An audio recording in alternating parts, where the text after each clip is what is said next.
I have a confession to make.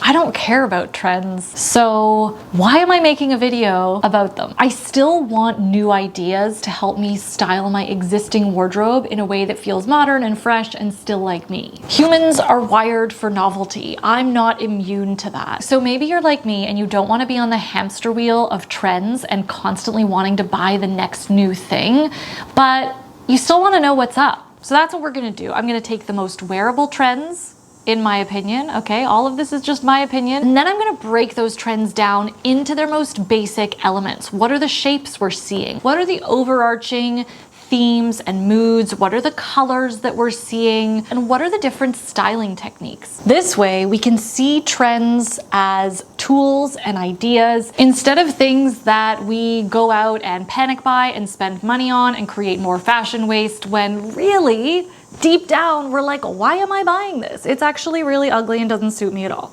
I don't want that for any of us. So let's get into the trends. Welcome. If you're new, my name is Alyssa. I'm a slow fashion stylist and content creator. Obviously, here we are on YouTube. Why did I even tell you that? I focus on helping people shop less by loving who they are and what they already have. And I popularized the idea of shopping your closet.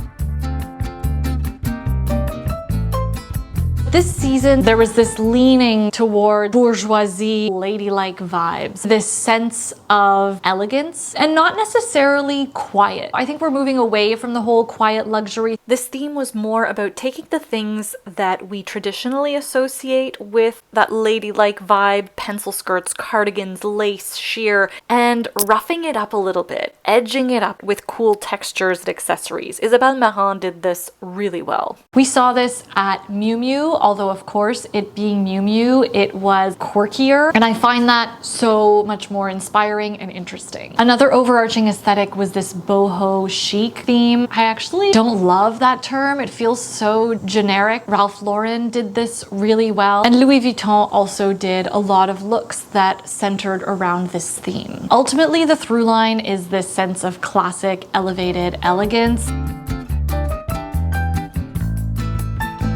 Now let's look at the different shapes and proportions. Trouser and denim silhouette that was quite popular. More on the retail side of things is flare leg denim or trousers. It's more of a boot cut, it's more subtle. I noticed that this flare boot cut silhouette had a very long hemline. I find this is an incredibly appealing and attractive cut on most people. Your success in wearing this silhouette is going to depend entirely on the waistline and what you pair it with. This silhouette is available secondhand because it was very popular during the aughts in a more mid to low rise, but it was also very popular in the 70s with a higher rise. It's really important that you understand your own proportions. I have an entire section dedicated to proportions in my course, which is in the YouTube top menu bar and also linked in the description box below. Knowing your own proportions is key to understanding how to make different shapes and silhouettes successful for you. I love seeing this silhouette in an interesting color. I also like seeing it styled with a beautiful blouse, and I think this is a great cut for most footwear. A very popular hemline was knee length.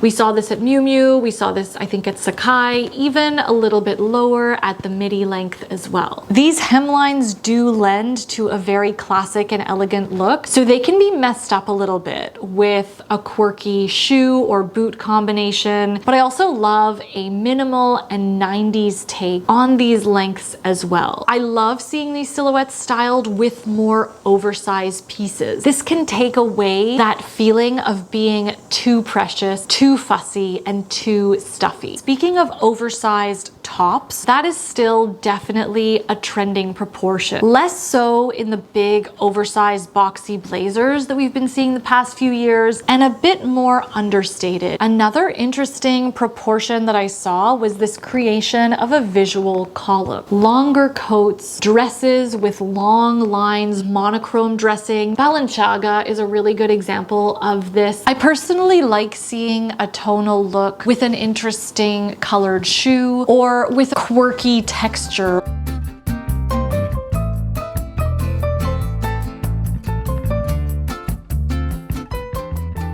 We saw denim in darker indigo shades, especially in that flare silhouette. It creates almost a trouser look. Another texture that is very popular this season is lace and sheer fabrics. This is where the whole boho chic theme really came out to play. We saw lace details in blazers, in little hems and ruffles. Louis Vuitton, as I mentioned, Ralph Lauren, McQueen and Valentino also did a lot of lace, but it's styled with a lot of opposites. Hardware, belts, dark colors, as well as more utilitarian pieces. The essence of lace and sheer will immediately bring your look into feeling more delicate, more romantic. If you don't own lace or sheer tops, try integrating sheer tights into your fall rotation first and see how that feels. Another very popular styling trend is belts. We've seen a lot of this, like people wearing 2 belts and things like that. It's definitely not that. This is a more classic take. It looks like belting blazers, belting jackets, and usually at the natural waistline. Be aware that when you do belt anything, it does create a focal point. My favorite belts are from the Canadian brand Brave Leather. I've also collaborated with them and done a co-design. I will leave the details for that in the description box below. It's been a few years since I created this belt with them, and I still wear it daily. We extended the number of holes so that it can fit both your natural waistline or on your hips. I wanted it to be super versatile. I wasn't planning on plugging that, but it kind of makes sense. Belts add polish. They also add contrast to anything that can feel too ladylike or precious. When I was looking at bags, I felt like there were so many silhouettes. What I noticed was actually the way bags were being held. In the crook of the arm, on the shoulder, or actually just being carried. Carrying our bags this way does feel more delicate, right? It's a lot less functional than a hands-free crossbody.